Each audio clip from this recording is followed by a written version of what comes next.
Welcome to News Analysis. This video is about the draft of Environmental Impact Assessment Notification 2020, which is in public domain right now, and six suggestions till 11th August. First EIA came up in 1994, it was replaced in 2006, and then a draft has come up in 2020. Going again, it is backed by Environmental Protection Act of 1986, which came up in the backdrop of Bhopal gas tragedy. In making such rules, there are several principles of environmental law which governs. One of them is preventive. It is a fundamental principle, notion behind laws regulating the generation, transportation, treatment, storage, and disposal of hazardous waste, and laws regulating the use of pesticides. Precautionary, if there is any strong suspicion that certain activity may have harmful consequences on the environment, and that activity should be stopped right now. Polluter pays, in which producer externalizes the cost of their activities in forms of pollution, then that burden of pollution is shifted to the public or the environment as whole. Public participation is necessary because particularly the local people who are going to be affected immediately. Integration of environmental considerations into decision making through EIA is mandatory.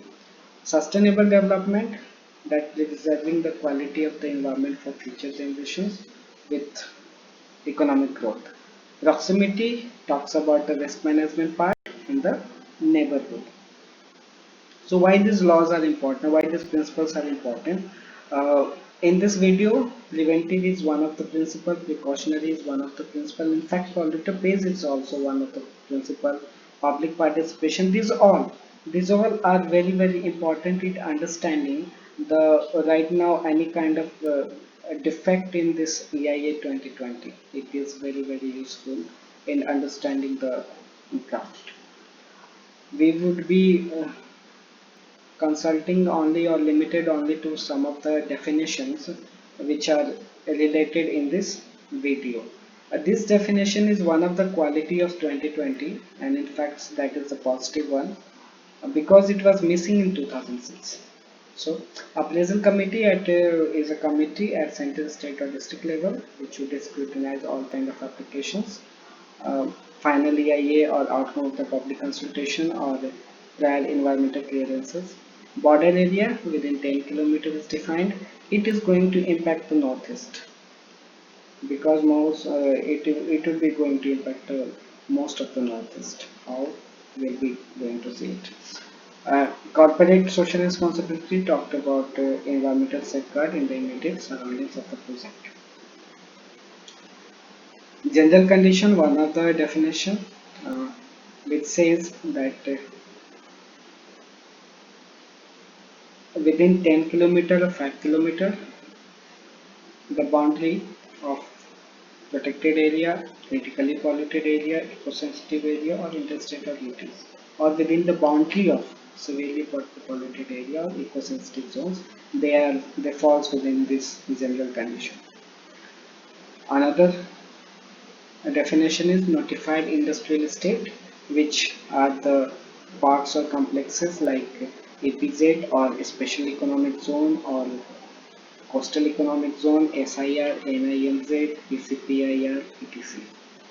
These two are important in understanding a general condition, and notified industrial estate are important in understanding the role of central ministry, how it is more powerful, and it in fact dilutes the power of state or UTs.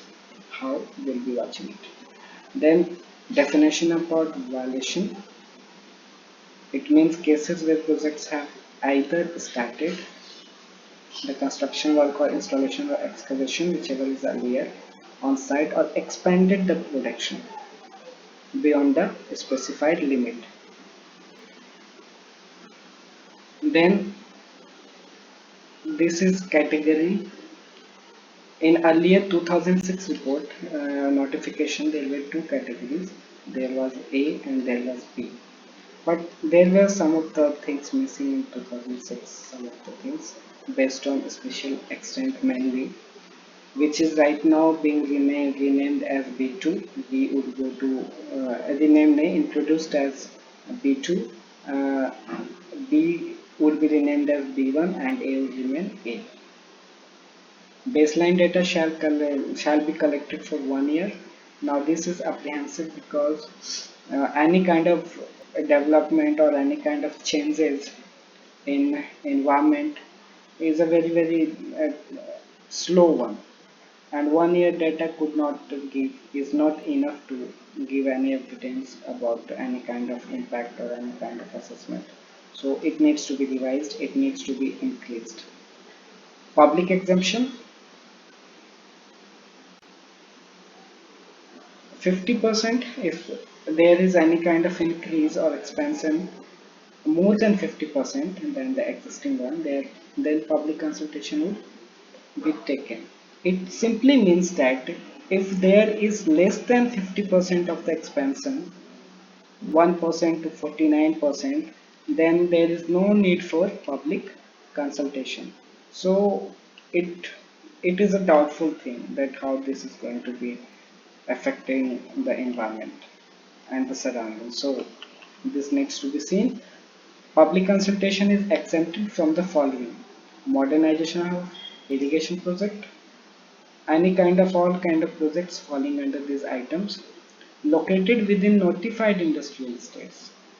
So they are going to be exempted.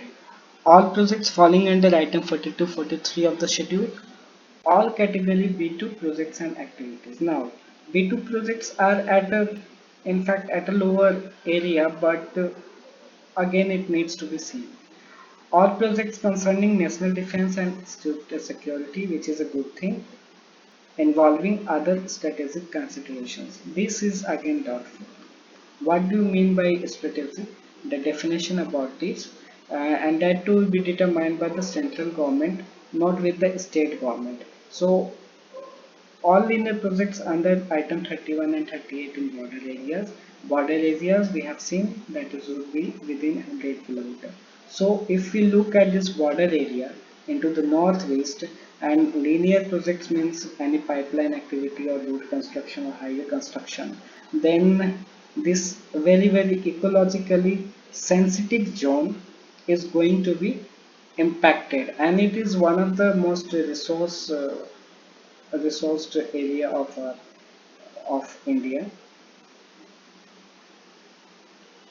Then there are some of the things which would not be referred to appraisal committee. First, one of the most important among them is building construction and area development projects, which falls under B2 category, and which limits that any kind of activities between 20,000 square kilometer and 1,50,000 square kilometer, square meter, in fact, sorry, it's square meter, need not any kind of appraisal committee. And this is a very big area. 1,50,000 area is equal to one airport. So how it is important? Because uh, many of these construction activities would be related to educational institutions, hospitals and hostels. That is fine, but what is the need of these industrial shades? So this again cast a doubt over it, and moreover these also, that what would be the case of environmental in these cases. Then, but they at the time say that it can be referred to appraisal committee if there is any kind of changes in the intention prior permission. Okay, that is okay, but even then this is really a doubtful thing. 50,000 square meter or 1,50,000 within this built up area. Again, there shall be referred to committee, but which kind of activities would be there is not clear cut told. Which kind of, in fact, building would come up or area development project would come up, that is not mentioned. Moreover, prior uh, general conditions shall not apply for these of the cases items 19, 42, 43. This is related to construction. Riverbed mining projects, all category B2 projects, category B2 projects shall not be placed before appraisal committee except for those projects mentioned again the item. And these are very less. In fact, only this is the only thing where it is referred to appraisal committee. Except this, everywhere it is not being referred to appraisal committee.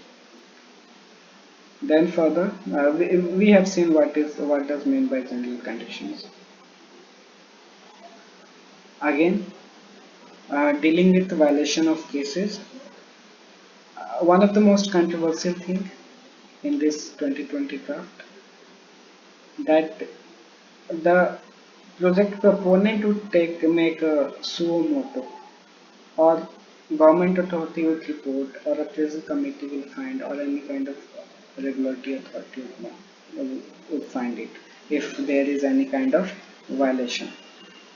There is total absence of public consultation or any kind of environmental activist or any other third party. So it also needs to be seen and reviewed, and they should be included here also. The appraisal. So what are the fine if any kind is violated? Then what is the fine? They say that it will be equal to 1.5 times the damage of ecology that would be assessed and economic benefited. So what are the parameters of this assessment also needs to be seen, and if this fine is enough or not. And moreover it provides post facto thing, which is again violative of the preventive measures or precautionary principles that we have seen. So it's kind of violative of this principle. Then this is amount of fine that would be imposed upon them if it is suo motu, and if it is reported by any government agency, then it's almost double. So this is how it's going to be. Now there is public hearing. It's one of the most important thing, and it's in the principle of environmental law that public should be consulted. Notice of public hearing should be made in which date, time, and exact venue should be announced in the regional language or in a national daily or in the state language. So a minimum period of but 20 days is only provided. So how is it possible that local people would understand a long draft of any kind of project which may be into the range of 50 to 1000 pages, and they would understand it, and then they would make a comment upon those. So it's highly unlikely in this 20 days, and moreover it shall be this shall be increased for how many days? Earlier it was 30 days in 2006, but still it's felt that 30 days is also not enough. It should be increased maybe by 45 days or maybe by 60 days. So this is all about what we have seen, but the larger question of state, the larger question of environment, the larger question of growth, the larger question of development, the larger question of people into that, and the larger question of the company which would be there. It is again needs to be seen and verified that where does this all things stand up. Government has provided this at the mark of ease of doing business, but still that is a fine thing that it should be increased. But again, this is doubtful if these all cases would come up and form a very good EIA 2020. So thank you.